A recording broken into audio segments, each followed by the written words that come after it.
Umattend po ako nung rally natin nung umaga, tsaka nung hapon, umalis po kami doon sa sunset na eh.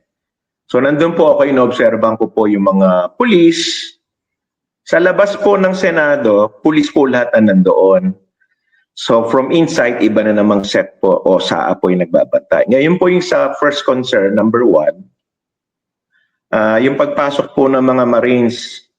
So sa speech po ni sa announcement po ni bagong Senate President Alan Peter Cayetano, hindi po siya nagbibigay ng mga specifics, example po ng specifics, kailan po dumating yung mga Marines at pumasok sa loob ng compound ng Senado. Hindi niya po binabanggit yun. So that is keeping us in the dark. Ika nga po sa military, ang tawag po namin yan, the fog of war. FOG, the fog of war. Yun po yung first fog or big question mark. Kailan ba dumating doon yung mga Marines?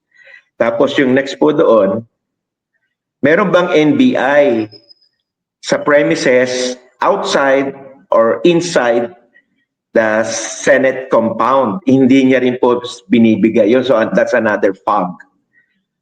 Another big question mark.